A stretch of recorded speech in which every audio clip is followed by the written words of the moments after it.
पवित्र कथा का लाभ आप और हम ले रहे हैं।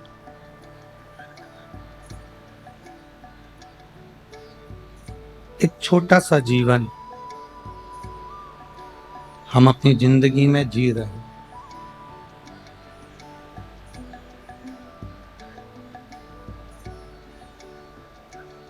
कल कथा में कहा था कि 84 लाख योनियां काटने के बाद में यह मानव की देह मिलती है। 83,99,999 योनियां जब पूरी की पूरी निकल जाती है, ये योनियां पूरी कट जाती है, ये योनियां पूरी समाप्त हो जाती है, तब ये मानव का शरीर मिलता है।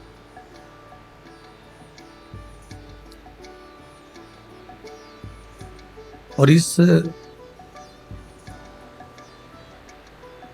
मानव के शरीर को यदि हम व्यर्थ में गंवा दें तो फिर हमारा मानव का जीवन लेना श्रेष्ठ नहीं।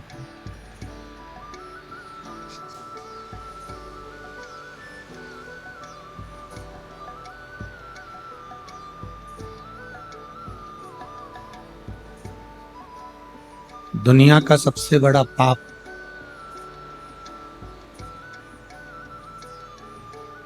कौन सा है?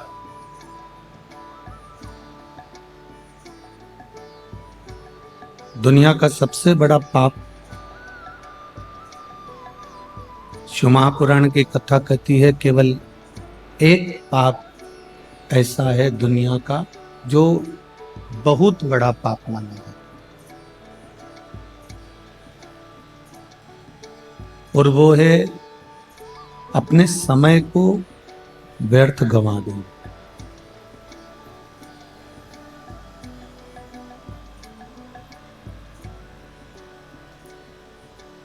दुनिया का सबसे बड़ा पाप है अपने समय को व्यर्थ गंवाना।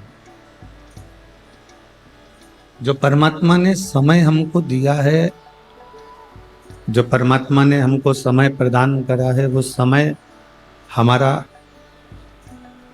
कर्म के प्रति जागरूक हो।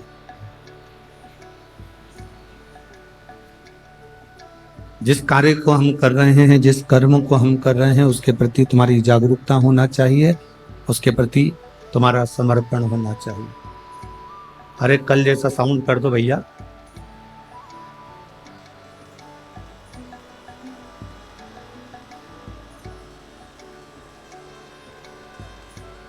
तुम्हारा समर्पण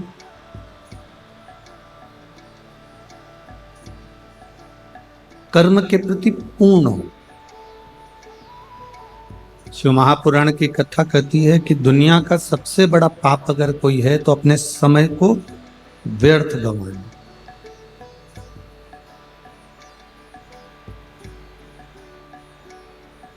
आप अगर अपने घर में व्यर्थ बैठे हुए हो, किसी कार्य के प्रति तुम्हारी जागरूकता नहीं है, किसी कार्य के प्रति तुम्हारी जागरूकता है ही नहीं, तो आप अपने ये ना सोचें कि मैं किसी को अपशब्द कहूंगा तो पाप होता है, या मैं किसी को मार दूंगा तो पाप होता है।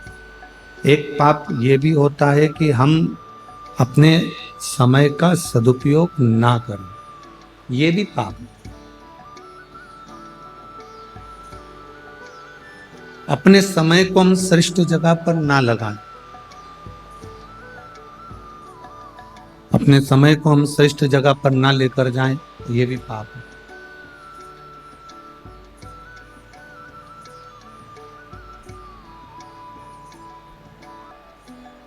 $21,600 श्वास में से सर्वश्रेष्ठ श्वास, सबसे अच्छी श्वास, 21,600 श्वास में से सर्वश्रेष्ठ श्वास अगर कोई होती है तो वो कौन सी होती है? जिसमें हम किसी भूखे को भोजन करा रहे हों, हम किसी प्यासे को पानी पिला रहे हों, या हम किसी दुखी के जीवन में उसके दुख को काटने में साथ दे रहे हों, तब समझना कि हमारी 21,600 श्वास में से वो श्वास श्रेष्ठ है। तब जानकर रखें कि हमारी उन समय की अवस्था में वो हमारी श्रेष्ठता है, उन श्वासों में हमारी सर्वश्रेष्ठता है।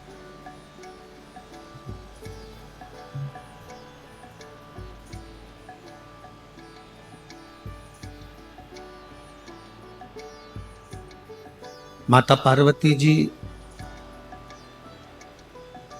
अश्वी मनी घोड़ी बनी लक्ष्मी जी को ज्ञान उपदेश दे रही हैं। माता पार्वती जी जब लक्ष्मी जी ने आंख में से आंसू बहाए, शिवलिंग पर गए, शिवलिंग से जलाधारी पर गए, जलाधारी पर जब वो अश्रु पड़े और उस अश्रु के पड़ने पर माता पार्वती जी प्रकट हुई और प्रकट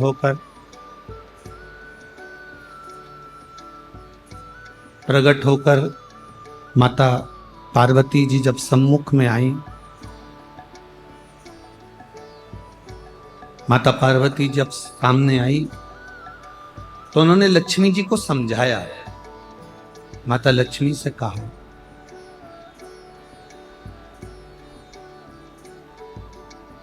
कि लक्ष्मी, तुम्हारे पति ने तुमको श्राप दिया है, तुम्हारे पति ने तुम्हें श्रापित किया है, तुम्हारे पति ने तुमको अश्वी बनने का श्राप दिया, घोड़ी बनने का श्राप दिया।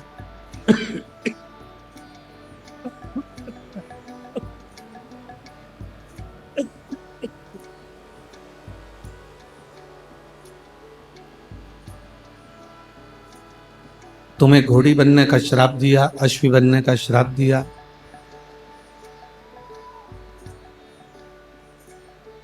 लक्ष्मी, तुम इस बात से दुखी ना होइए कि तुम्हारे पति ने तुमको श्राप दिया।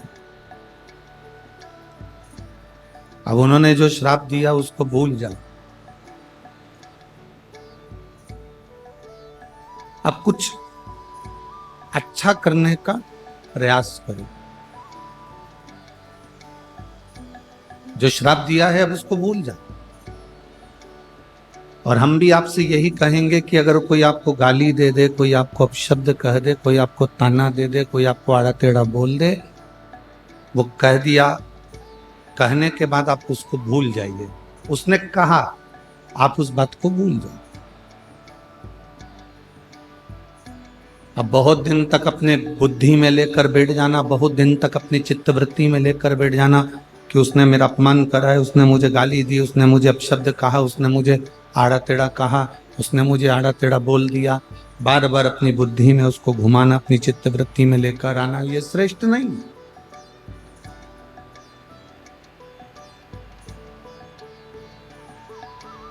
इसको श्रेष्ठता नहीं कहे।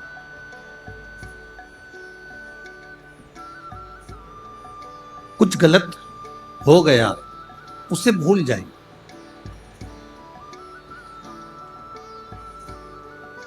और भूलने के बाद फिर वापिस कुछ अच्छा करने का क्रम करिए।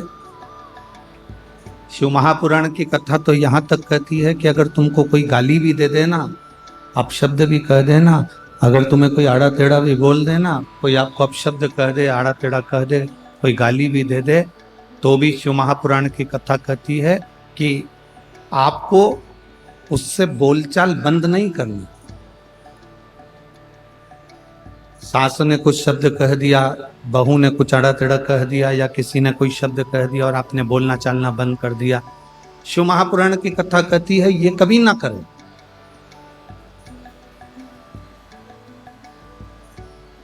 किसी ने अपशब्द भी कहा है, किसी ने आड़ा टेढ़ा भी अगर बोला है, किसी ने अपशब्द भी कह दिया, ताने भी दे दिए, गाली भी दे दी, हमको बोलना बंद नहीं करना है, बल्कि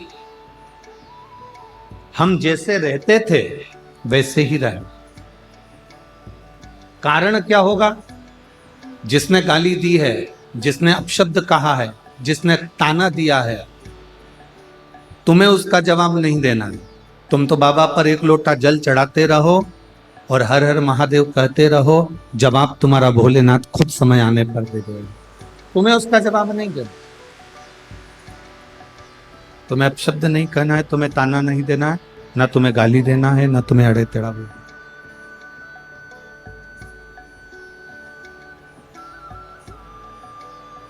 तुम तो अपना जो कर्म है, अपने कर्म में लीन रहो, कर्म में लगे रहो, अपने कर्म में लगे रहो, अपने कर्म में लीन रहो, बाकी का वो देख लो।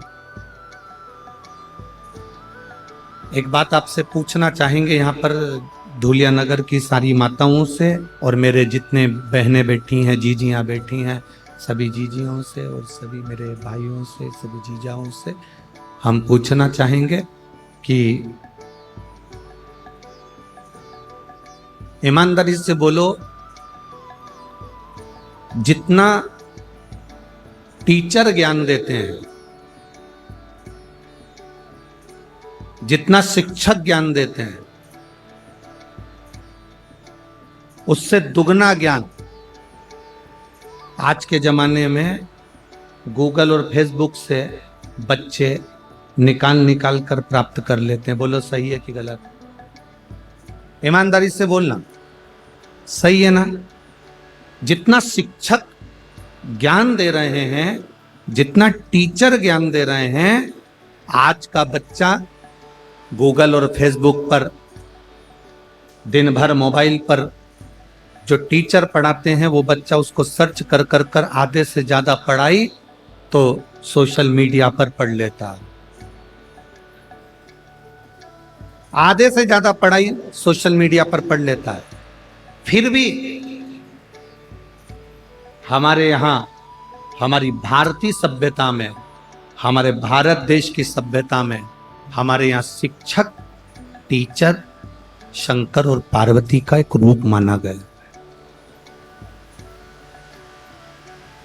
हमारे यहाँ का टीचर, हमारे यहाँ का शिक्षक शिव पार्वती का एक स्वरूप माना गया। क्यों? बच्चा कितना भी उसको मोबाइल पर पढ़ लेगा, बच्चा कितना भी गूगल पर सर्च कर लेगा, बच्चा कितना भी इंस्टाग्राम पर देख लेगा, या वो अपनी फेसबुक आईडी पर देख लेगा, या पढ़ाई मोबाइल पर कर लेगा, पर उस बच्चे को एक टीचर की साक्षी जरूरी है। जैसे सनातन हिंदू धर्म में भगवान की साक्षी मूल होती है। आप राम जी का भजन कर रहे हैं तो राम की साक्षी आपके सम्मुख में है। आप भगवान कृष्ण का भजन कर रहे हैं तो भगवान कृष्ण की साक्षी आपके सम्मुख में है। आप देवादिदेव महादेव का भजन कर रहे हैं तो भगवान शंकर की साक्षी आपके हृदय में है। केवल एक सनातन धर्म ऐसा धर्म है, केवल एक सनातन धर्म ऐसा धर्म है जिस धर्म के अंतर्गत आप जिस देवता का स्मरण करते हो उसका प्रतिबिंब आपके मन में, आपके हृदय में और आपकी दृष्टि में रहता। बाकी के किसी धर्म में आप उसका प्रतिबिंब नजर नहीं कर सकते।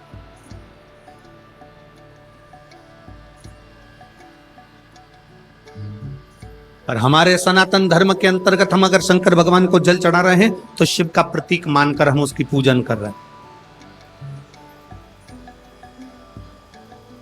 हम बाल गोपाल का अगर पूजन कर रहे हैं तो भगवान राम और कृष्ण का प्रतीक मानकर उनकी पूजन कर रहे हैं। हम दुर्गा भवानी का पूजन कर रहे हैं तो जगत जननी धात्री का प्रतीक मानकर पूजन कर रहे हैं।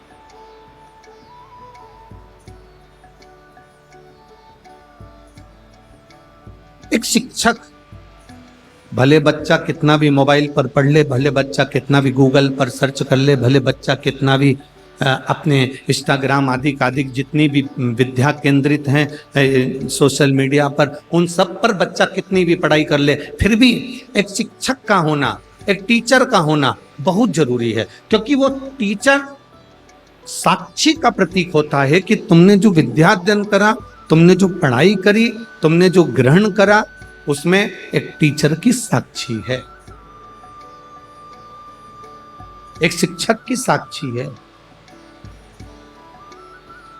और मेरा निवेदन आज के टीचर और आज के शिक्षकों से केवल इतना सा निवेदन हमारा है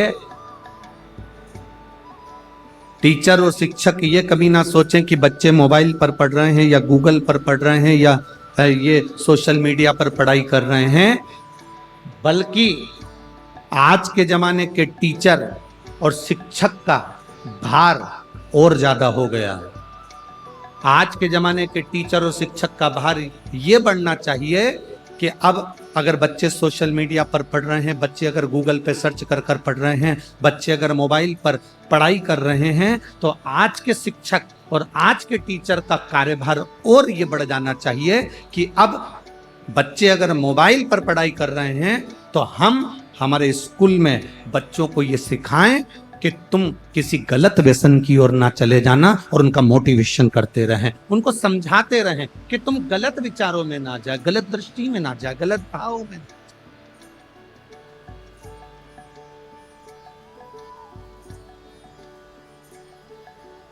आज बच्चों को सबसे बड़ी जरूरत है उनको समझाने की।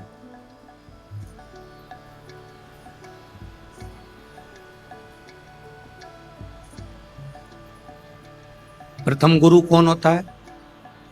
जम के बोलो जल्दी से। प्रथम गुरु कौन है? माँ। दूसरा गुरु कौन है? पिता। तीसरा गुरु कौन है?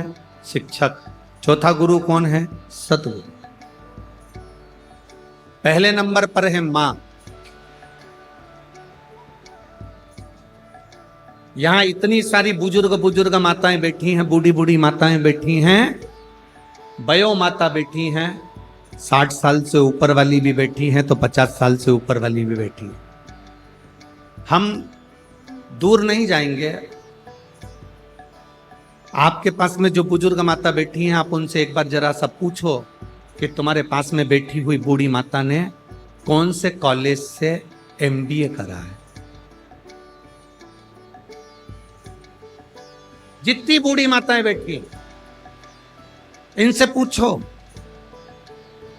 इन्होंने कौन से कॉलेज से पढ़ाई करी। जितनी बूढ़ी माताएं बैठी हैं 60 से ऊपर, 70, 75, 80, 55, 50, जितनी 50 से ऊपर वाली बैठी हैं, इनसे पूछो कि ये कौन से कॉलेज में पढ़ी थी, इनने कौन सी पढ़ाई करी थी, ये कितनी पढ़ी लिखी हैं, ये कितनी विद्वान है। कोई कहेगी हमने तो भैया उस समय का 9वीं तक पढ़ाई करी है, कोई कहेगा हमने 10वीं तक पढ़ा है, कोई कहेगा हमने 12वीं तक पढ़ा है, कोई कहेगा हमने कॉलेज करा है, कोई कहेगा हमने 5वीं पढ़ा है, कोई कहेगा हमने 7वीं पढ़ा है। पर बुजुर्ग माताएं जितनी बैठी हैं, इन्होंने भले पढ़ाई करी ना करी, भले ये टीचर थी ना थी, भले ये शिक्षक थी ना थी, पर इन बुजुर्ग माताओं से पूछना इन्होंने अपने बच्चों को जो संस्कार दिया वो आने वाली पीढ़ी नहीं दे सकती। ये बुजुर्ग माताओं ने जो अपने बच्चों को संस्कार दिया है वो आने वाली पीढ़ी नहीं दे सकती है। कई बार बुजुर्ग माताएं कह देती हैं, ए बहू हमारी तो जिंदगी निकल गई बेटा, अब तू देख ले और टिंकल टिंकल लिटिल स्टार देख ले। अब हमारी जिंदगी तो जो निकलना थी वो निकल।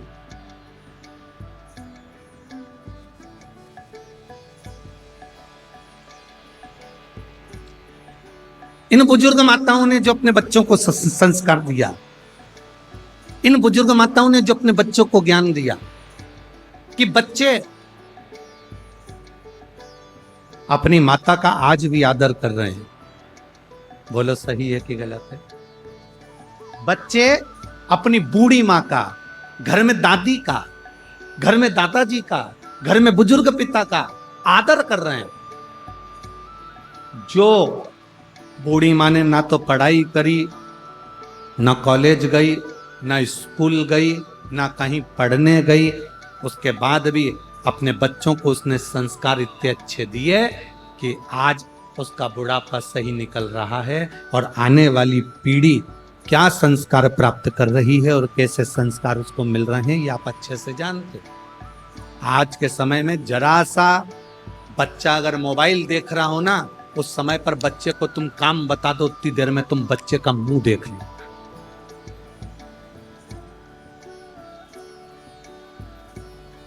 बोलो री जी हो, सही है कि गलत? इतना सा बच्चा एक जरा जरा से बच्चों को माताएं हमारे पास में लाती हैं या किसी गुरुजी के पास में जाकर कहती हैं ये बहुत चिड़चिड़ करता गुरुजी, ये ध्यान नहीं देता गुरुजी।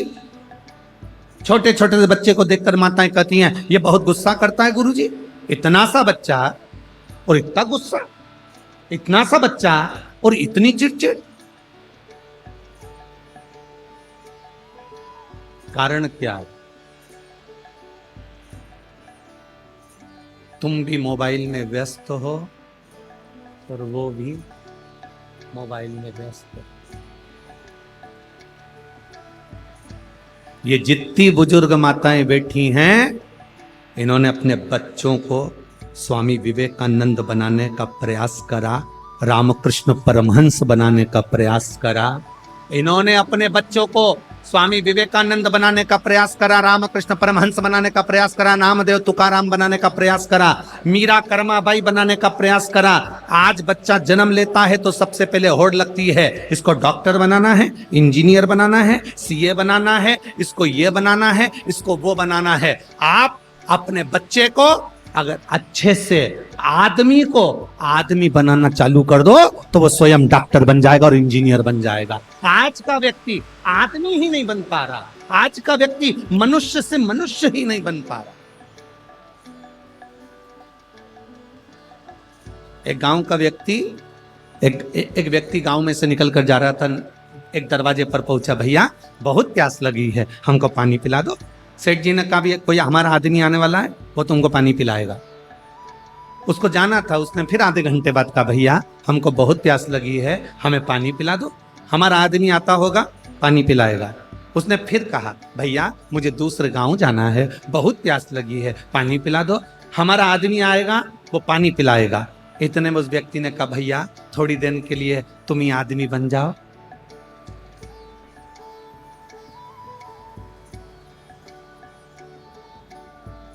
हम स्वयं आदमी नहीं बन रहे, हम स्वयं मनुष्य नहीं बन रहे। आज के जमाने में व्यक्ति को नेता बनना है, कलेक्टर बनना है, एसपी बनना है, डायरेक्टर बनना है, बहुत कुछ बनना है, पर आदमी नहीं बन पा।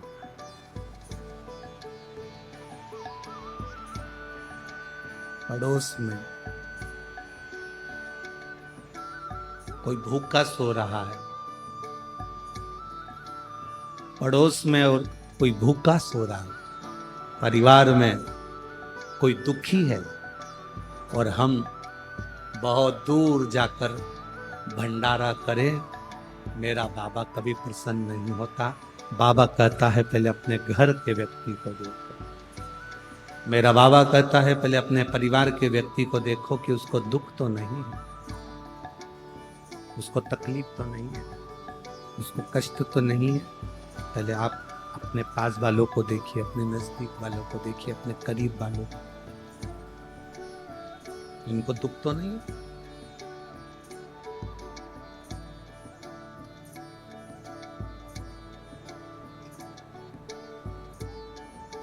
बनो। माँ पहले नंबर का गुरु होती है, प्रथम नंबर का गुरु है, पहले नंबर का गुरु है।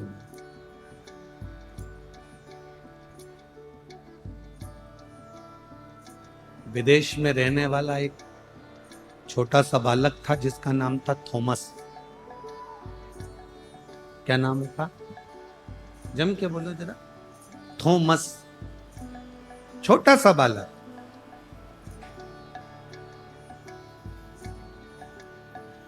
विदेशी स्कूल में विदेश का बालक पढ़ रहा था। थॉमस स्कूल जाता था। आज प्रिंसिपल ने थॉमस को बुलाया, हाथ में एक पत्र पकड़ा दिया, बंद कर कर लिफाफे में पैक कर कर थॉमस को दे दिया। थॉमस, ये पत्र आप अपनी मम्मी को ले जाकर दे देना। थॉमस, ये पत्र आप अपनी आई को ले जाकर दे देना, अपनी माता को ले जाकर दे देना। थॉमस उस पत्र को लेकर अपनी मम्मी के पास गया, आई के पास गया, माँ के पास गया। माँ से जाकर कहा, मम्मी प्रिंसिपल ने आपके लिए पत्र दिया। थॉमस ने जब माँ को पत्र दिया तो उस पत्र को माँ ने पढ़ा। बेटे ने पूछा, माँ स्कूल के प्रिंसिपल ने पत्र में क्या लिखा है? माँ कहती है, पत्र में लिखा है कि तुम्हारा बेटा बहुत ज्यादा विद्वान है, बहुत विद्वान है तुम्हारा बेटा, इसके लायक हमारे स्कूल में टीचर नहीं है। ये बच्चा इतना विद्वान है कि इसके लायक हमारे पास में टीचर नहीं। इसलिए आपका बच्चा बहुत ज्यादा विद्वान है, इस बच्चे को आप हमारे स्कूल से निकाल लो, इसकी टीसी ले जाओ और निकाल कर इसको जो विद्वानों का स्कूल हो उसमें इसको भर्ती करो, इसको एडमिट करो। अब माँ ने लिफाफा बंद करा, पैक करा, लॉकर में रख दिया ड्रॉज में, और माँ अपने बच्चे से कहती है, तेरे लायक वो स्कूल नहीं है क्योंकि तू बहुत विद्वान है, इंटेलिजेंट है, इसलिए अब तू एक काम कर, घर में पढ़। थॉमस घर में पढ़ने लगा। मां पढ़ी लिखी नहीं थी, पर बच्चे के सामने बैठी रहती थी। रसोई घर में रसोई बनाती और भोजन बनाने के बाद अपने बच्चे को टाइम देती। कपड़े धोने के समय पर कपड़ा धोती, अपने बच्चे को समय देती। बच्चे से कहती, बेटा पढ़ो, मैं बैठी हूं, तुम जो सुनाओगे मैं सुनूंगी। माँ ने अपने बच्चे को आज तक नहीं बताया कि मैं कौन सी क्लास तक पढ़ी हूं, मुझे नहीं मालूम। थॉमस की माँ ने एक बार भी नहीं कहा कि मैं कौन सी क्लास तक पढ़ी, तुम पढ़ो और मुझे सुनाओ। थॉमस ने घर में पढ़ना प्रारंभ करा, पढ़ना प्रारंभ करा, पढ़ते पढ़ते अपनी माँ को सुनाना प्रारंभ करा। माँ समझती थी, नहीं समझती थी, आता था, नहीं आता था, पर माँ सुनती थी। सुनते सुनते सुनते सुनते थॉमस बड़ा हो गया, विद्वान हो गया, और बड़ा हुआ, और बड़ा हुआ। समय आया और एक दिन थॉमस की माँ शांत हो गई, थॉमस की माँ मर गई, और उस थॉमस ने इतना रिसर्च करा, ऐसा वैज्ञानिक बना, जिसने हमारे घर में जो बल्ब लगता है, जो ट्यूबलाइट लगती है, उसकी खोज उस थॉमस ने कर दी। उस थॉमस ने बल्ब की खोज कर दी, ट्यूबलाइट की खोज कर दी, उस लाइट की खोज थॉमस ने करी। अब एक दिन थॉमस अपने घर में घूम रहा था, उसने ड्रॉज खोला, ड्रॉज में से लेटर निकला कि ये तो मेरे प्रिंसिपल ने मेरी मम्मी को दिया था। इस लेटर को मैंने पढ़ा नहीं था, मम्मी बोल रही थी कि इसमें ऐसा ऐसा लिखा है, तू बड़ा विद्वान है और ये स्कूल और टीचर तेरे लायक नहीं है। थॉमस ने उस लेटर को निकाला, उस लिफाफे को खोला, उस पत्र को पढ़ा, तो थॉमस ने पत्र में क्या पढ़ा कि तुम्हारा बच्चा माइंड से कमजोर है, तुम्हारा बच्चा मूर्ख है, इसको कहीं पागल खाने में जमा करिए, ये बच्चा यहां पढ़ने के लायक नहीं है, इसको यहां से टीसी निकालो और कहीं ले जाकर इसको पागल खाने में जमा करो।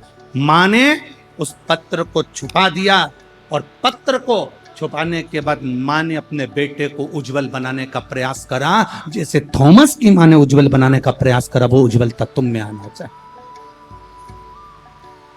स्कूल के टीचर कह दें कि तुम्हारा बच्चा नालायक है, स्कूल के टीचर कह दें कि तुम्हारा बच्चा बेकार है, और तुम उसको मान लोगे, और तुम अपने बच्चों को वो उपाधि देने लगते हो कि तुम पढ़ नहीं सकते, तुम्हें ये नहीं आता, तुम्हें वो नहीं आता। बल्कि बच्चों को कहना चाहिए, तुझ में वो एनर्जी है बेटा, मुझे विश्वास है कि तेरा मैथ बहुत अच्छा है। बच्चा कहता मेरा मैथ अच्छा नहीं है, बच्चा कहता मेरी विज्ञान अच्छी नहीं है, बच्चा कहता मेरी अंग्रेजी ठीक नहीं है, उस बच्चे को तुम्हें कहना मैंने तेरी राइटिंग देखी है, तो बहुत अच्छा लिखता है, तो बहुत अच्छा पढ़ता है, मेरा विश्वास कहता है तुम मैथ में सबसे ज्यादा नंबर ला सकता है, ये मेरा भरोसा कहता है। वो बच्चे का आप बल बढ़ाओगे, परंतु आप टीचर कह देते हैं कि ये बच्चा इसमें कमजोर है, ये बच्चा ऐसा है, और आप उस बच्चे को वही कहना चालू कर देते हैं, तुझमें तो अकल ही नहीं है, तू तो नालायक है, तू तो पढ़ता ही नहीं है, ध्यान देता ही नहीं है, तू तो विद्वान है ही नहीं। सुबह से शाम तक हर घर की माँ अपने बच्चे के पीछे एसी पड़ी रहती है, एसी पड़ी रहती है। पहले की माताएं अपने बच्चों के पीछे से नहीं पड़ती थी, बैठती थी, काम करती जाती थी, बच्चा लिखता जाता था, काम करती जाती थी, बच्चा पढ़ता जाता था। और पहले भी कलेक्टर होते थे, पहले भी एसपी होते थे, पहले भी डीएसपी होते थे, और आज भी कलेक्टर हैं, और आज भी एसपी और डीएसपी।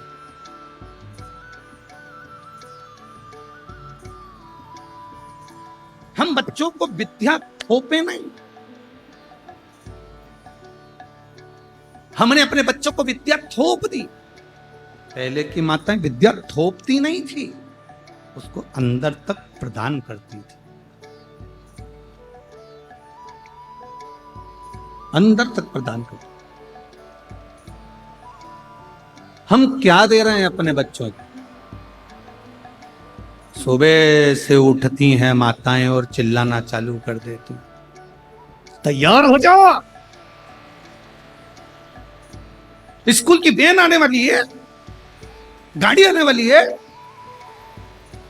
पहले सुबेरे सुबेरे से आवाज आती थी, हरे राम राम राम हरे हरे कृष्णा हरे कृष्णा। अब सुबह से आवाज आती,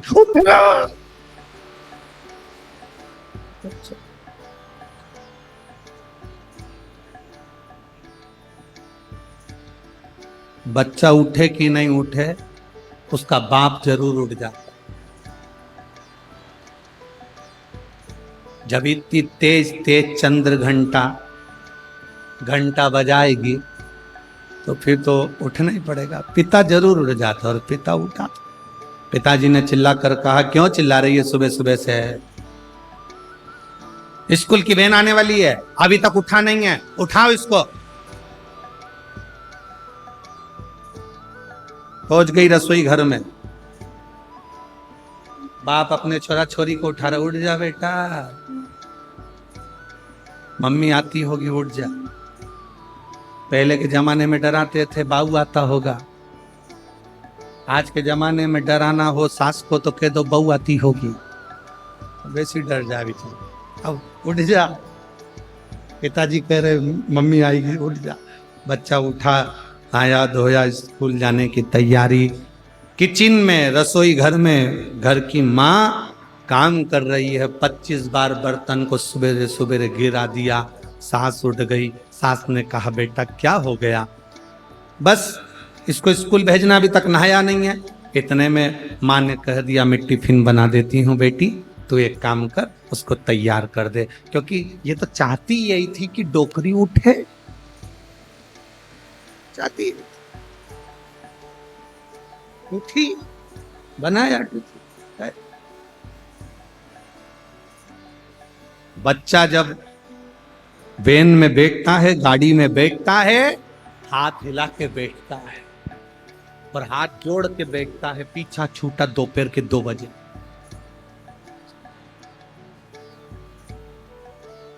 कहां? बच्चों को विद्या थोपना नहीं है, बच्चों को विद्या ग्रहण करने का एक तरीका उसकी जिंदगी में लाकर छोड़ना।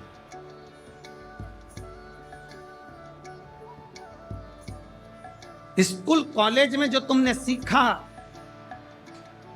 मरते दम तक तुम्हारे काम आया कि नहीं आया?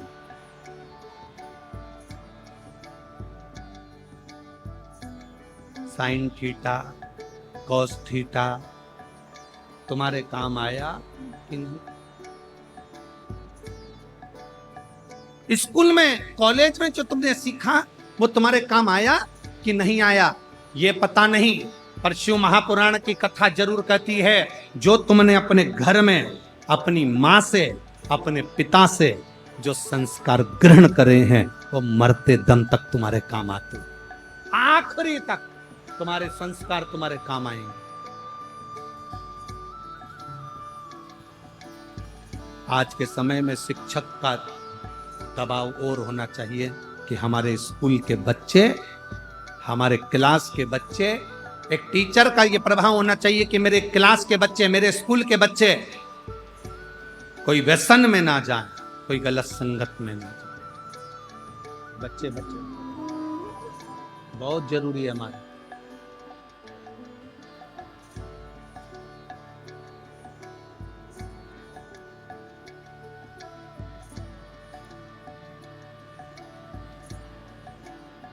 बहुत बुरी स्थिति चल रही है, जहां पर नवयुवक बच्चे व्यसन की ओर जा रहे हैं। बहुत विचित्र स्थिति, उसमें हमें बचना है। और मत बुरे कर्म कर बंदे, वरना पछताएगा भगवान। बच नहीं पाएगा, बच नहीं पाएगा। हरे ओ ज्ञान मत करना दम, हरे ओ मत करना दम। तेरे कर्म का फल तो ही पाएगा, जैसा किया तूने तेरे आगे आएगा। मत बुरे कर्म कर बंदे, वरना पछताएगा भगवान की आंखों से तू बच नहीं पाएगा, बच नहीं पाएगा।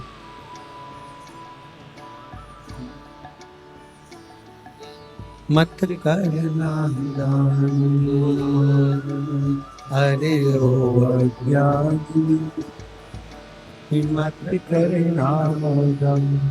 मौका मिला है, शरीर मिला है, इसको सदुपयोग में लगाना, सतमार्ग पर लगाना, अच्छी जगह पर लेकर जाना। पार्वती जी ने लक्ष्मी जी से कहा, लक्ष्मी, पति ने अगर श्राप दे दिया कोई बात नहीं, पति ने आड़ा टेढ़ा कह दिया कोई बात नहीं, कोई चिंता का विषय।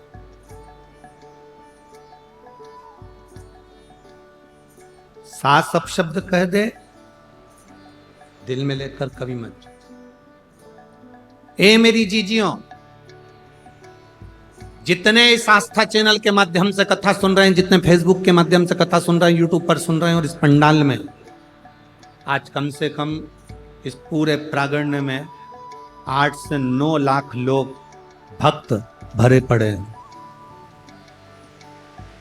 जितने पंडाल के आसपास में हैं, उससे ज्यादा लोग पेड़ों की छांव में, हम कहेंगे लगभग यहां से आधा किलोमीटर दूर भी, हम तो चैनल वालों से कहेंगे कि अगर आपको दिखता हो तो यहां से वो दूर तक के पेड़ पौधे देख लो।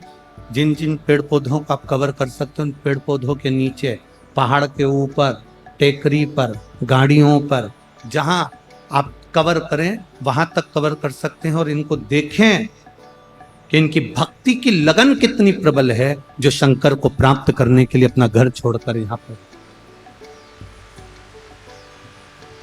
इनकी भक्ति की लगन। जितने इस सभा में बैठे हैं, जितने इस पंडाल के सम्मुख में बैठे हैं, जितने इस शिव महापुराण की साक्षी में बैठे हैं, और जितने आस्था चैनल और फेसबुक यूट्यूब पर कथा सुन रहे हैं, इन सब बहनों से निवेदन और सब भाइयों से निवेदन, किसी के शब्द को, अच्छे शब्द हो, उसको जिंदगी में उतार लो। कुछ अच्छा मिल रहा है उसको उतार, कुछ अच्छा प्राप्त हो रहा है उसको ले लो। एक उत्तर दोगे क्या धुलिया वालों? बोलो तो जम के। कुएं का जल, बावड़ी का जल, हापसी का जल, तालाब का जल, समुद्र का जल, बारिश का जल, नल का जल, ट्यूबवेल का जल, क्षीर सागर का जल, खड्डे का जल, जितने जल हैं, इन सभी जलों में सर्वश्रेष्ठ जल कौन सा?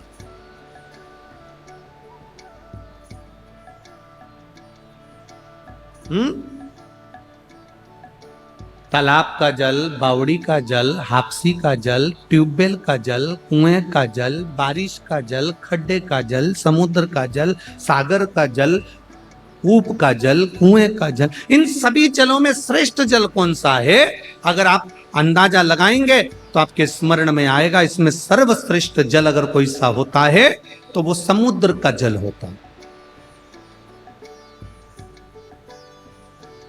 कारण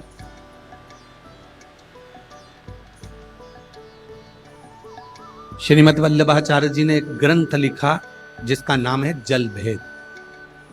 कौन सा ग्रंथ है? जल।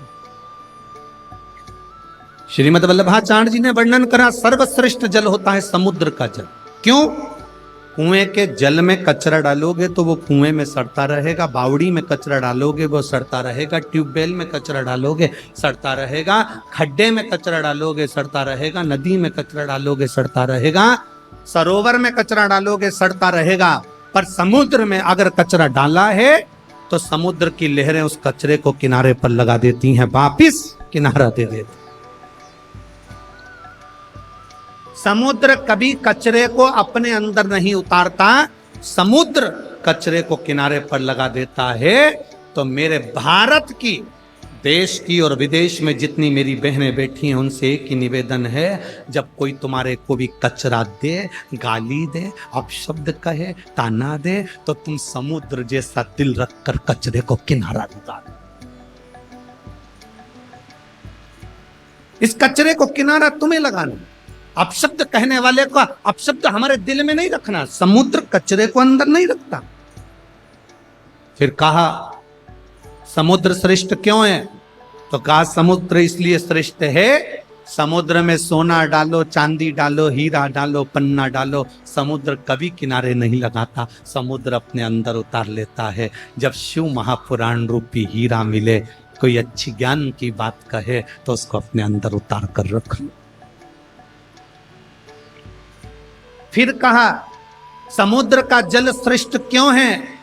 तो कहा समुद्र का जल श्रेष्ठ इसलिए है क्योंकि समुद्र जब चंद्र बढ़ता है तो समुद्र उछलता है। बोलो री जीजियो सही है कि गलत है? चंद्र बढ़ता है, समुद्र उछलता है, चंद्र घटता है, समुद्र बैठ जाता है। समुद्र से हमें अपने को समुद्र जैसा बनाना है। जब किसी को बढ़ता हुआ देखो तो इतने खुश हो जाओ कि भगवान इसको और ऊपर पहुंचाना, और उन्नति देना। और चंद्र घटता है तो समुद्र घटता है। जब किसी को दुखी देखो, किसी को घटता हुआ देखो, तो तुम्हारा दिल भी घटना चाहिए, तुम्हें भी नम्रता आना चाहिए। समुद्र क्यों अच्छा है? तो समुद्र इसलिए अच्छा है क्योंकि समुद्र खारा होता है, सच बोलने वाला हमेशा बुरा होता है।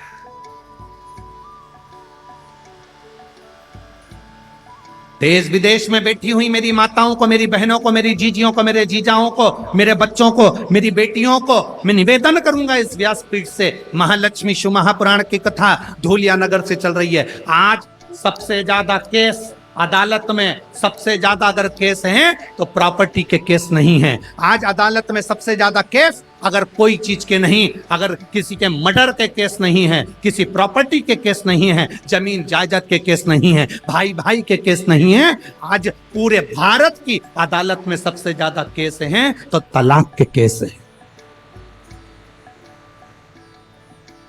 भारत की सबसे ज्यादा अदालतों में अगर केस चल रहे हैं तो तलाक के चल रहे हैं। समझौता नहीं बैठ पा रहा, एक दूसरे का सामंजस्य नहीं बैठ पा रहा। जरा सी बात में विवाद हुआ, माँ ने कह दिया जा मेरे घर पर, कमी है क्या? अपने यहाँ कोई कमी है क्या? छोड़िए तेरा ससुराल। और बेटी घर पर जाकर बैठ गई। इधर पति रुष्ट होकर बैठा, बेटी रुष्ट होकर बैठी। माँ ने कह दिया दूसरी शादी करा देंगे। अगर बेटी के भाग्य में अच्छा लिखा होता तो पहले ही भेरू अच्छा मिल जाता, अब तो 4 करा ले तो भी वैसा ही मिलने वाला है। इसलिए जैसा मिला है उसको निभाने का प्रयास करो, उसको समझाने का प्रयास करो, उसको संजोने का प्रयास करो, उसको सामंजस्य बिठाने का प्रयास करो। लड़के से कहो तेरी धर्म पत्नी अच्छी है, उसको लेकर आ, जा प्रार्थना कर, ससुर के पास जा, सास के पास जा, जाकर कहा जब शंकर भगवान अपनी सती के लिए दक्ष प्रजापति के यहाँ जा सकते हैं, जिस दक्ष प्रजापति ने शंकर भगवान को शब्द कहा था, श्राप दिया था कि तू शमशान में निवास करेगा, इसके बाद भी मेरे भोले बाबा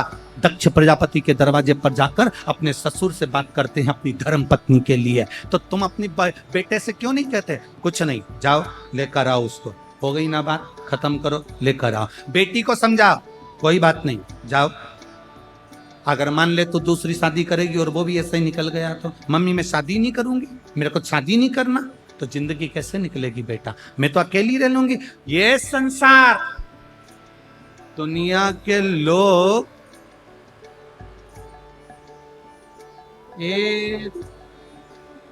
किसी की मुर्गी रोड पे मिल जाए तो वो मुर्गी ले जाए, तो आज का व्यक्ति किसको छोड़ रहा है? संसार में किसको छोड़ रहा है? संभलो, अपनी जिंदगी को सार्थक बनाने का प्रयास करो। समझाओ बेटों बेटियों को, ज्ञान दो अपने बच्चों को, भड़काओ नहीं, अपशब्द मत कहो, ताना मत दो, समझाने का प्रयास करो। हो सकता है बेटा जिंदगी में यही लिखी हो, किस्मत में ऐसा लिखा हो, भाग्य के आगे किसकी चली, समझाओ। हम समझाते नहीं हैं, हम उल्टा अग्नि में घी और डाल देते। मत जा तू तो रहने दे, अच्छा है, क्या करेगी जाके, क्या करेगा जाके, हम उल्टा समझाओ। जितना ज्ञान दे सकते हो दो। लोग कहते हैं गुरुजी आप शिव पुराण तो कम करते हो, बाकी की बातें ज्यादा करते हो। हमने कहा शिव पुराण सुनते सुनते तो तुम्हारी जिंदगी निकल गई। गीता प्रेस गोरखपुर की शिव पुराण घर में लिया, 25 बार पढ़ लो। पर जो जरूरी है, शंकर भगवान ने अपने जीवन में, दक्ष प्रजापति ने शंकर भगवान को श्राप दिया तो भी शंकर भगवान उनके दरवाजे पर गए। सती माता जलकर भस्म हो गई तो भी शंकर भगवान उनके द्वार पर गए। कभी उन्होंने विरोधाभास नहीं पाला, कभी उन्होंने अपशब्द नहीं कहा, कभी उन्होंने ताना नहीं दिया, कभी उन्होंने गाली नहीं दी। समुद्र जैसे बन जा। कोई ने अपशब्द कह दिया, यहां से सुना, यहां से निकाल। कुंडल काय के लिए पहनते हैं हम? आप लोग कुंडल काय के लिए पहनते हैं? सुंदर दिखने के लिए। अरे बोलो तो जम के। कानों में कुंडल काय के लिए पहनते हो? सुंदर दिखने के लिए नहीं। कुंडल इसलिए पहना जाता है कि कानों में छेद हो जाएगा, अच्छी बात आएगी तो सीधे कानों में जाएगी, बुरी बात आएगी तो कुंडल में जो छेद है उसमें से आर पार हो जाएगी, अंदर नहीं जाएगी। अपने भीतर हम क्यों लेकर जाएं अपशब्दों को? अपने भीतर हम क्यों लेकर जाएं आड़ी तड़ी बातों को? कुछ श्रेष्ठता लेकर जाएं, कुछ अच्छा। लक्ष्मी, पार्वती जी कर रही हैं, अपने पति ने तुम्हें श्राप दे दिया और तुम दुखी हो गई। दुख नहीं, अगर अपशब्द किसी ने कहा है, ताना किसी ने दिया है, गाली किसी ने दी है, आड़ा टेढ़ा किसी ने बोला है, तो उसका जवाब देवाधिदेव महादेव ने दिया। एक पत्र आया है, देखो, शिव है वो।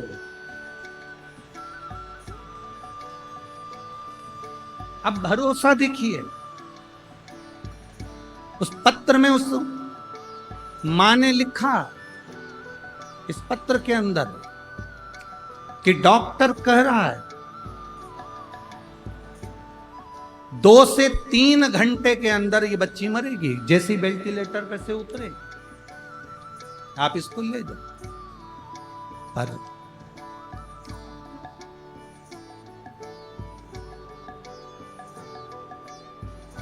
शंभु हर ने मां दुर्गा दया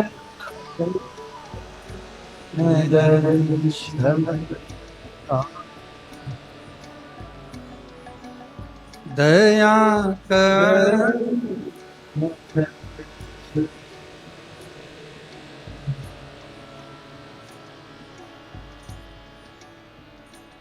शिव कथा कहते हैं लक्ष्मी जी ने बेलपत्र के वृक्ष के नीचे साधना करना प्रारंभ कर। जैसे ही मां लक्ष्मी ने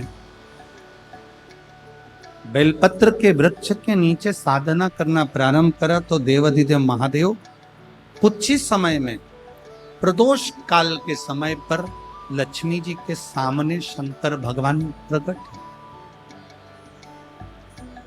शिव जी ने पूछा, लक्ष्मी तुम्हें क्या चाहिए? लक्ष्मी जी कहती हैं, मेरी ये अश्व की योनि, मुझे अश्वी बनना पड़ा, घोड़ी बनना पड़ा। इस अश्व की योनि से मैं मुक्त हूं, पर प्रभु इस अश्व की योनि से मुक्त तो हूं, पर मेरे प्रभु ने मुझे घोड़ी बनाया है, अश्व बनाया है। मैं चाहती हूं मेरे नारायण मुझे इसी घोड़ी की योनि में, अश्वी की योनि में प्राप्त कर। इस घोड़ी की योनि में, इस अश्वी की योनि में मेरे स्वामी, मेरे नारायण मुझे प्राप्त। ठीक है, भगवान भोलेनाथ जी ने कहा, आप चिंता ना करें, जिस प्रदोष काल में आप बेलपत्री के वृक्ष के नीचे आती हो,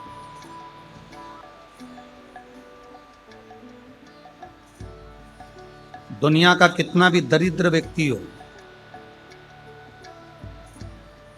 चाहे दुनिया का कोई व्यक्ति ऐसा हो जिसका कभी व्यापार चलता ही नहीं है, उसने 50 बार बदल के देख लिए, फैक्ट्री चली नहीं रही, जिस काम को करने के लिए जाते हैं वो काम टल जाता है, आज की जगह कल, कल की जगह परसों, परसों की जगह नरसों, काम होता ही नहीं। बेटा बेटी का संबंध करने जा रहे हैं पर हो ही नहीं रहा।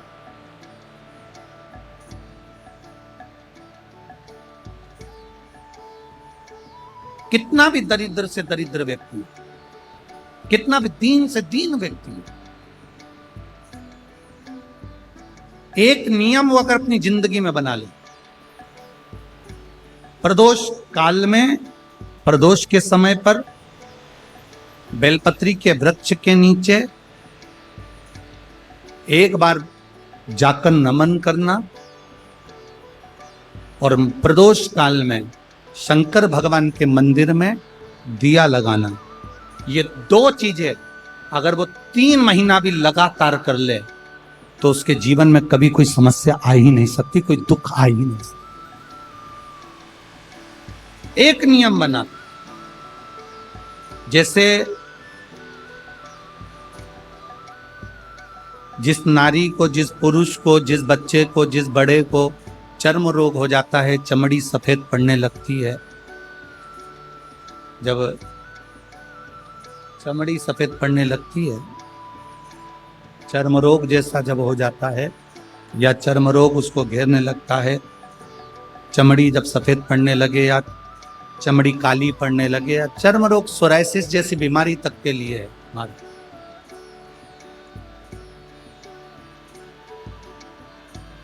बेलपत्री के वृक्ष के नीचे की मिट्टी,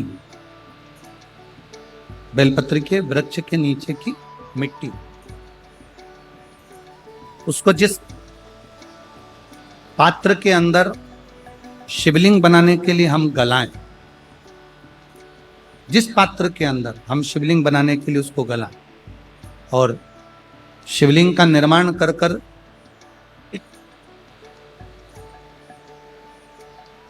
हम बेलपत्री के वृक्ष के नीचे उसका पूजन करें, उसका विसर्जन करें। और बेलपत्री के नीचे की जो मिट्टी है, जिस पात्र में गलाई जाती है, उस पात्र के पानी का स्नान, उस मिट्टी का थोड़ा सा भाग अपने शरीर पर लगाकर, जहां सफेद चमड़ी हो रही हो या श्वेत चमड़ी हो रही हो वहां लगाकर और उसका स्नान करना यदि हम प्रारंभ करें।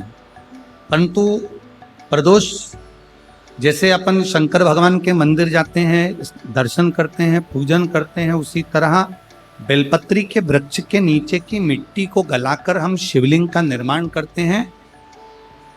स्नान करना या शरीर पे लगाने के साथ में सबसे ज्यादा जरूरी है शंकर भगवान के उस शिवलिंग की पूजन करना, पार्थिव लिंग की पूजन। लगभग 2 शिवरात्रि निकलेगी महीने की, और बाबा जहां जहां से चमड़ी सफेद हो रही होगी वहां वहां से धीरे धीरे बाबा अपने असली रंग को देना प्रारंभ कर देता है। इतना बेलपत्री के वृक्ष की पार्थिव लिंग निर्माण और पूजन की उस मिट्टी का इतना वर्णन हमारे शास्त्र करते हैं, इतना वर्णन।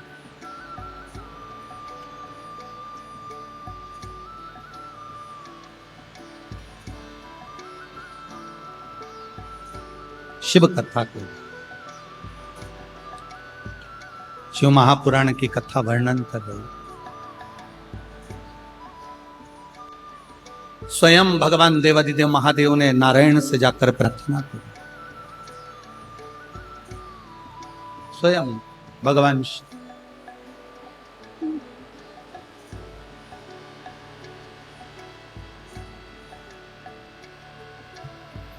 शंभु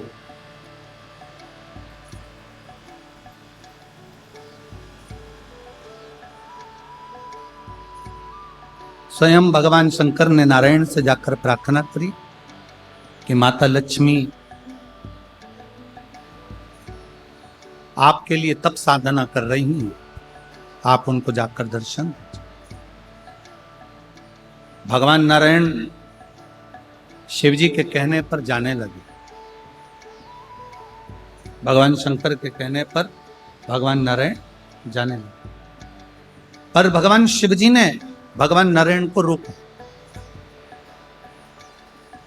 और भगवान शिव जी ने नारायण को रोककर कहा, प्रभु रुको, मेरा निवेदन केवल इतना सा है, जैसे माता लक्ष्मी घोड़ी बनकर, अश्वी बनकर पृथ्वी पर गई हैं, आप अश्व बनकर पृथ्वी पर जाकर लक्ष्मी को लेकर, भगवान स्वयं नारायण अश्व बनकर पृथ्वी पर जाते हैं और लक्ष्मी जी को लेकर आते हैं।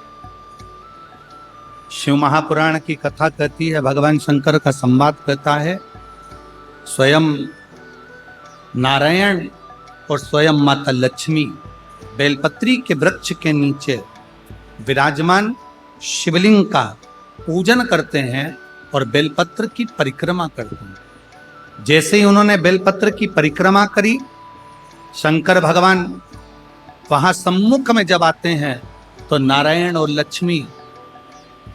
लक्ष्मी जी भी अश्व की योनि से छूट जाती हैं और नारायण भी अश्व योनि को त्याग कर नारायण लक्ष्मी बनकर वैकुंठ का निवास करने लगते हैं। स्वयं आगे सुंदर शिव महापुराण में वर्णन आया है, भगवान शंकर के तेज पुंज से शरणानंद कार्तिकेय जी का प्रागट्य हुआ, जिनको माता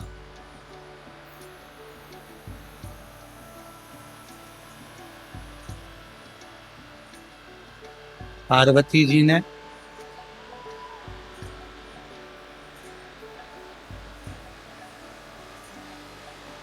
शिव कृपा करी।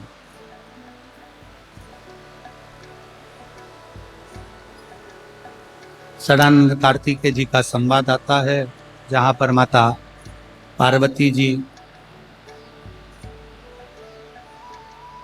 स्वयं कार्तिकेय बाबा से कहती हैं कि कार्तिकेय, तारकासुर के हृदय में तुम्हारे पिता शिव बसते हैं, इसलिए आप तारकासुर का जब संहार करने के लिए जाओ तो हृदय में बाण ना छोड़ो, हृदय में कोई बाण ना छोड़ा जाए। तब स्वयं कार्तिकेय जी ने तारकासुर का संहार करा पर हृदय में बाण नहीं छोड़ा। आगे समय के अनुकूल शिव महापुराण की कथा कहती है, माता पार्वती जी ने भगवान शिव जी से भगवान गणेश और कार्तिकेय के मंगल विवाह का प्रसंग का वर्णन किया। भगवान गणेश जी रिद्धि सिद्धि को लेकर पधार रहे हैं, जोरदार ताली बजाएं। बोल श्री गणेश जी महाराज की। शिव कथा कह रही है, लक्ष्मी जी को पार्वती मैया समझा रही है। कभी किसी की गलत बातों को अंदर मत जाने। फिर कहा, जब अपने को लगने लगे कि अपन बहुत दुखी हैं, लक्ष्मी आपको लग रहा है कि आप दुखी हैं, परमार्थ का कार्य करना प्रारंभ करो।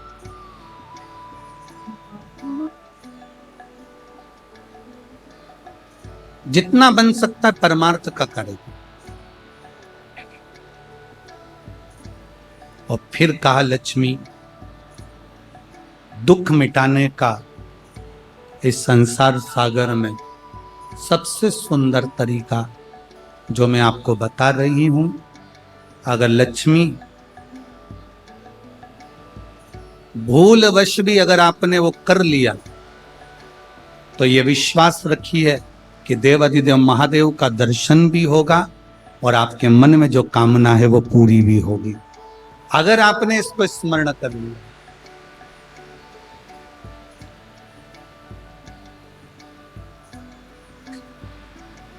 लक्ष्मी जी ने हाथ जोड़कर निवेदन करा, पूछा,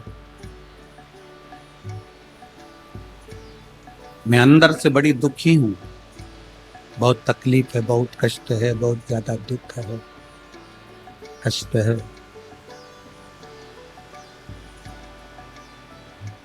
आप मुझे बताएं कि मेरा वो दुख मिटेगा कैसे, मेरा वो कष्ट कटेगा कैसे। जो पार्वती जी ने लक्ष्मी जी को कहा है दुख मिटाने के लिए उपाय जो बताया, वह आप भी अपनी जिंदगी में धारण करिएगा। सुनो लक्ष्मी,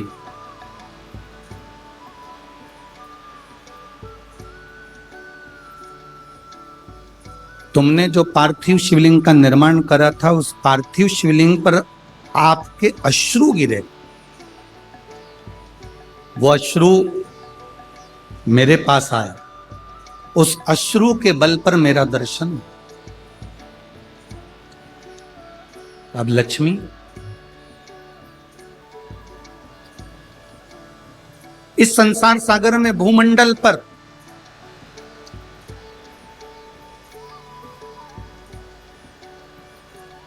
जहां भी बेलपत्र का वृक्ष हो, इस भूमंडल पर, इस संसार सागर में जहां पर भी बेलपत्र का वृक्ष हो, उस वृक्ष की छांव में आप प्रतिदिन प्रदोष काल में यदि बेलपत्र के वृक्ष का दर्शन कर कर शिव नाम का जाप करोगी तो भगवान देवाधिदेव महादेव का दर्शन अवश्य होगा और दुख कटेगा। एक कथा आप लोगों ने अगर सुनी होगी, पहले हमने एक बार परली बैजनाथ में सोमानी जी कथा कराई। तो परली बैजनाथ में जब सोमानी जी कथा कराए थे तो उसमें हमने एक बात कही थी, उसका स्मरण यदि आपके अंदर होगा तो आपको स्मरण में आ जाएगा।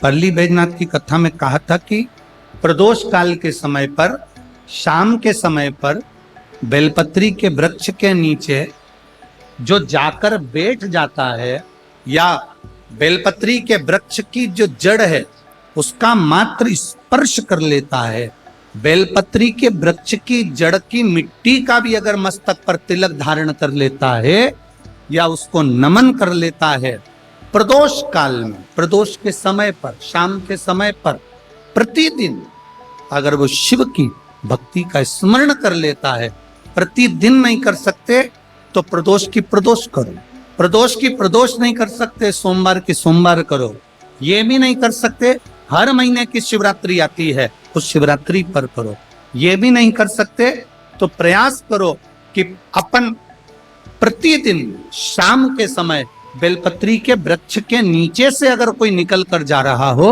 उसका मात्र दर्शन हो जाए तो भी हमारा आधा समाप्त हो जाए, तो भी उसका दुख समाप्त।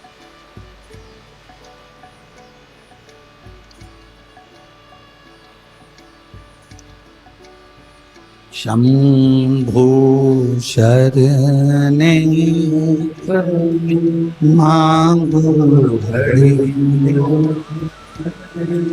बोला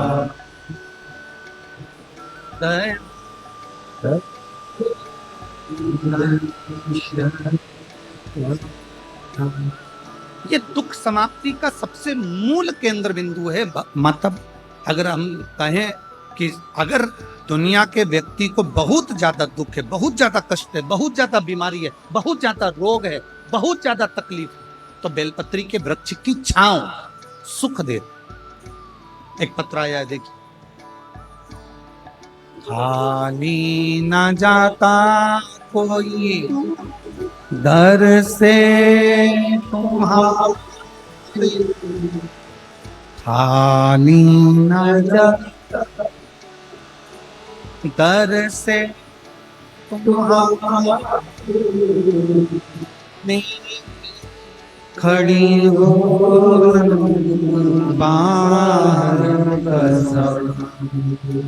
अपने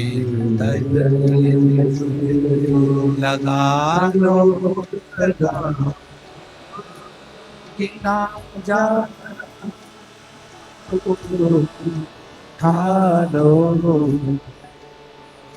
भोले अपने अब तो लगा जा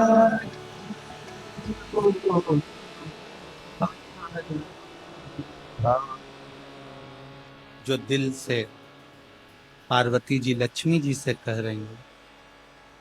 महालक्ष्मी शिव महापुराण की कथा कहती है कि लक्ष्मी अगर बेलपत्र के वृक्ष के नीचे से कोई निकल कर आ रहा है और उसकी शरीर की रज का भी स्पर्श हो जाए तो तुझे शिव का दर्शन। मेरी जीजियों, मेरे जीजाओं, मेरी बेटियों, मेरे भाई, तुम कंपटीशन एग्जाम में बैठ रहे हो, पढ़ाई कर रहे हो, तैयारी कर रहे हो, गवर्नमेंट जॉब की तैयारी कर रहे हो।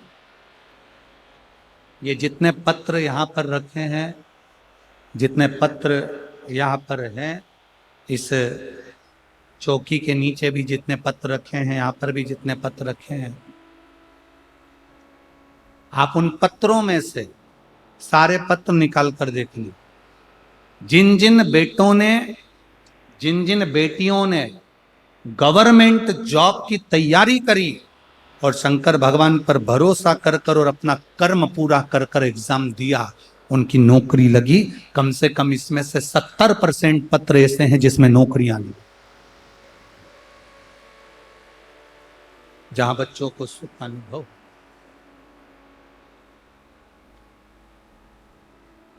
अपनी मेहनत पूरी करो। बीमारी आई है, डॉक्टर को दिखाओ। बीमारी आई है, जांच कराओ।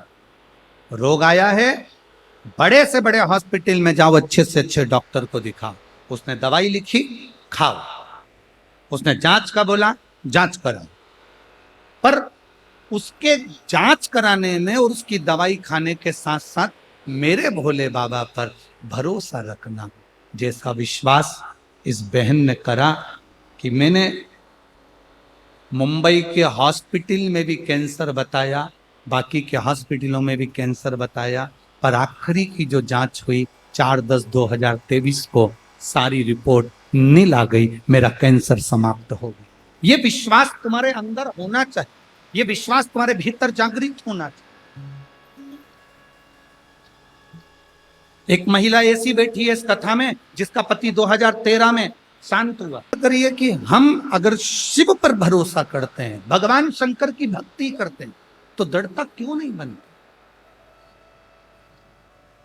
कोई कहता है कि भगवान शंकर की पूजन तो ब्राह्मण करते हैं, कोई कहता है कि वैश्य करते हैं, कोई कहता है क्षत्रिय करते हैं, कोई कहता है शूद्र करते हैं। शिव महापुराण की कथा कहती है जिसको सब ठुकरा देते हैं उसका एक है, वो देव अधिदेव महादेव। महादेव राम जी के मंदिर के पट बंद हो जाते हैं एक समय में। तुम्हारे यहां बंद होते कि नहीं होते वो मालूम नहीं, बोलो होते कि नहीं होते? कृष्ण भगवान के मंदिर के पट बंद हो जाते हैं एक समय में, दत्त मंदिर के पट बंद हो जाते हैं एक समय में, भवानी के मंदिर के पट बंद हो जाते हैं एक समय में, बैकुंठ के पट बंद हो जाते हैं एक समय में, ब्रह्मलोक के पट बंद हो जाते हैं एक समय में, इंद्रलोक के पट बंद हो जाते हैं एक समय में। केवल एक देवता ऐसा है जिसके दरवाजा नहीं है, पट नहीं है, वो खुले आसमान में कैलाश पर रहता है, इसलिए उसका दरवाजा खुला रहता है।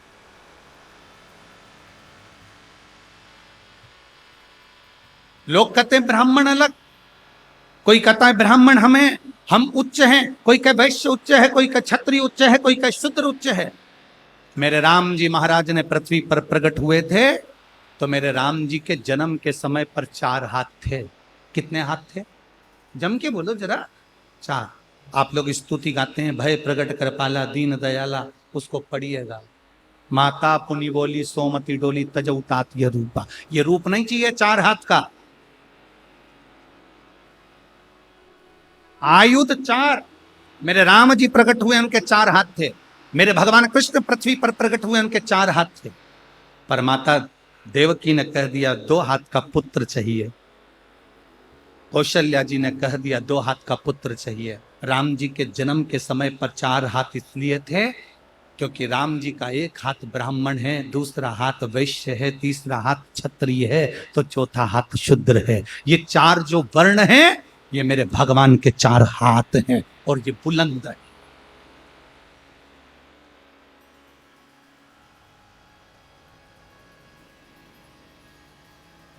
जो दुनिया में जितनी जातियां हैं, दुनिया में जितनी समाजें हैं, चाहे वो ब्राह्मण हो, चाहे क्षत्रिय हो, चाहे वैश्य हो, चाहे शूद्र हो, इन सब का अगर कोई देवता है तो केवल एक देव अधिदेव महादेव है। अब दुनिया के लोग भटका रहे हैं, अब दुनिया के लोग भ्रम उत्पन्न कर रहे हैं। उन्होंने कह दिया भगवान को मत भजो, अगरबत्ती मत लगाओ, दिया मत लगाओ, मंदिर मत जाओ, तिलक मत लगाओ, चोटी मत रखो, गले में रुद्राक्ष मत पहनो, तुलसी की माला मत पहनो। मेरी जीजियों और मेरे जितने भाई बैठे हैं, आप सबसे निवेदन है, अपने गांव में, नगर में शंकर का एक ओटला हो, मंदिर हो, शंकर का शिवलिंग हो। पूरा गांव के लोगों से कहो तुम कितने भी बढ़ जाना पर अपने बाप को मत भूल जाना, शंकर को जल जरूर चढ़। अपने पिता को मत भूलो जो तुम्हारा पिता है, अपने बाप को मत भूलो जो तुम्हारा पिता है, वो शिव देवाधिदेव महादेव।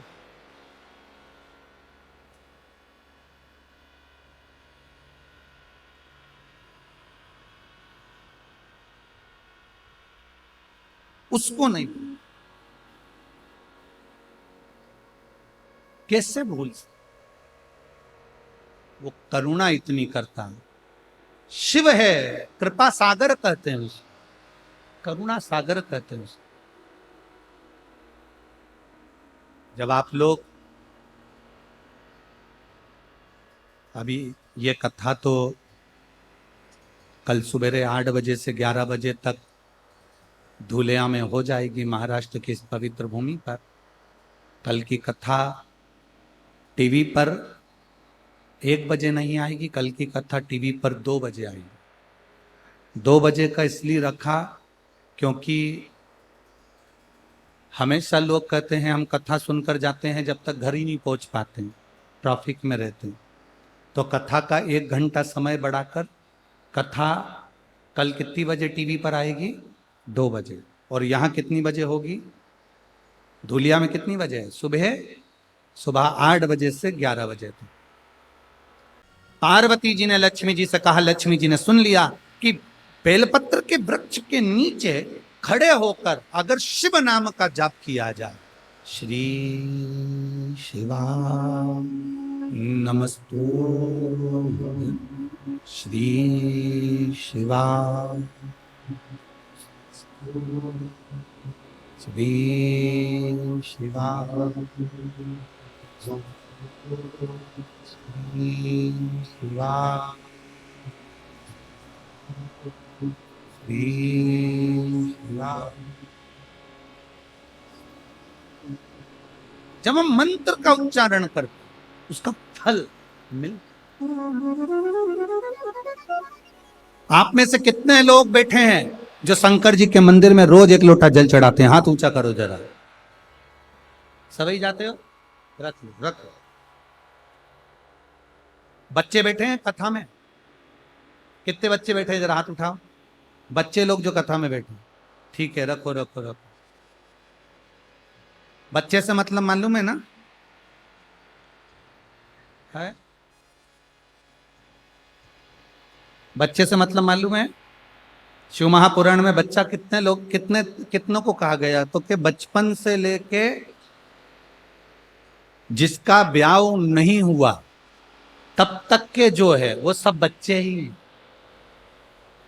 माता पिता की निगाह में बच्चे कॉलेज पढ़ने लगे तो वो बड़े नहीं हो जाते, बच्चे कहलाते हैं। बूढ़ी माताएं कहती मेरा छोरा आ गया, मेरा बेटा आ गया। तो सब जितने बच्चे बैठे हैं हाथ उठाओ जरा।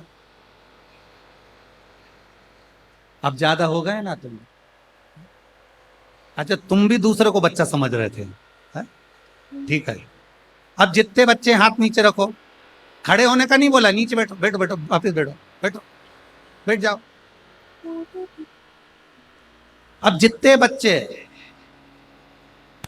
जिनकी शादी नहीं हुई तब तक के हो, बचपन से लेके तब तक के हो, तुम्हारी गोदी में छोरा छोरी हो, उनका भी हाथ उठा देना हो। तो जितने बैठे हो, आप में से कितने बच्चे हैं जो रोज शिव के मंदिर में जाकर जल चढ़ाते हैं? उठाओ जरा हाथ, ईमानदारी से उठाना हो। हाँ, बहुत सारे। धर लो धर लो धर लो। और जो शंकर जी के मंदिर में जल चढ़ाने नहीं जाते, वो आज कार्तिक के महीने में, दामोदर मास में नियम ले लेना कि मैं अब शिव के मंदिर में 1 लोटा जल जरूर चढ़ाऊंगी, चाहे मुझे कॉलेज जाना पड़े, चाहे मुझे स्कूल जाना, चढ़ा कर जाऊंगा। मैं बाबा को रिझाए बिना नहीं। बहुत जरूरी, बहुत जरूरी। शिव कथा करेंगे और तुम जाओगे तो वो कृपा करेगा, उसकी कृपा होगी।